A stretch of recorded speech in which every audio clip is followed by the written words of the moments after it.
اس کو قتل کس نے کیا، اس کے متعلق ان میں جھگڑا تھا، تو قاتل کا بظاہر پتہ نہیں تھا اور وہ ایک دوسرے پر اس کا قتل ڈال رہے تھے۔ تو موسیٰ علیہ السلام سے انہوں نے درخواست کی کہ آپ باری تعالیٰ سے عرض کریں کہ اللہ پاک ہمیں اس کا قاتل بتائے تاکہ جھگڑا ختم ہو۔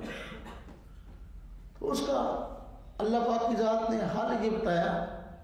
کہ ایک گائے دو اور اس کو ذبح کرو اور اس کا گوشت کا ایک حصہ لے کر جو بندہ قتل ہوا ہے تو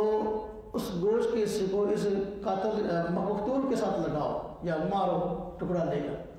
تو یہ زندہ ہو جائے گا اور اپنے قاتل کا نام بتائے گا، تمہارا یہ مسئلہ حل ہو جائے گا۔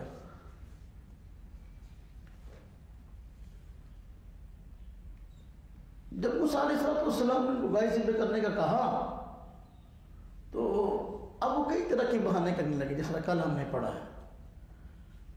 کہ پہلے کہا بھی اللہ پاک نے گائے ذبح کرنے کا فرمایا، لگتا ہے موسیٰ علیہ السلام آپ ہم سے مذاق کر رہے ہیں۔ پھر کہا کہ اچھا چلو بتا دیں گائے کیسی ہو، اب سوالات کر کر کے جو ہے نا جان چھڑانا چاہتے تھے کس طریقے سے اللہ پاک معافی کا اعلان ہی کرتے ہوئے رہنے میں، تو اللہ پاک کی طرف سے بھی آزمائش تھی، ایک امتحان تھا۔ تو سوالات کرتے رہے، پابندیاں لگتی رہیں کہ وہ ایسی ہو، نہ بوڑھی ہو نہ جوان ہو، پھر پوچھا کیسی ہو، پھر بتایا کہ بھائی زرد رنگ کی ہو، ایسی ہو کہ ہر بندہ دیکھ کے خوش ہو جائے بس، پھر پوچھا پھر کیسی ہو، سوال کرتے رہے اور بتائیں ذرا اس کی شور خوبیاں بیان کریں، بتا دیا بھی ایسی ہو کہ کبھی اس کو کسی نے کسی کام کاج کے لیے استعمال نہ کیا ہو، جس طرح کہ ہمارے یہاں دیہاتوں میں اس کو کاشتکاری کے لیے ہل چلانے کے لیے استعمال کر لیتے ہیں جانوروں کو، یا بال برداری کام کے لیے استعمال کر لیتے ہیں، چارہ وغیرہ لادنے کے لیے استعمال کر لیتے ہیں۔ اور دیہاتوں میں پہلے خاص طور پہ روایت ہے جب پانی نہیں تھا تو کنویں سے پانی نکالنے کے لیے بھی اس کو استعمال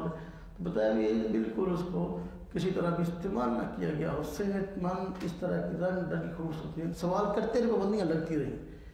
وگرنہ ان چیزوں کی پابندی پہلے نہیں تھی۔ تو بار کیا گائے انہوں نے ذبح کی، ذبح کرنا چاہتے نہیں تھے، اسی کا تذکرہ، یہ اسی کا تسلسل ہے اس واقعے کا کہ دیکھو گائے کے ذبح کرنے کا جو سبب پیش آیا اس کو بیان کیا کہ دیکھو تمہارے اندر ایک آدمی قتل ہو گیا، قتل تم نے کیا، تم میں سے اس بندے نے قتل کیا، لیکن اب اس کا قتل ایک دوسرے پر تم ڈالنے لگے،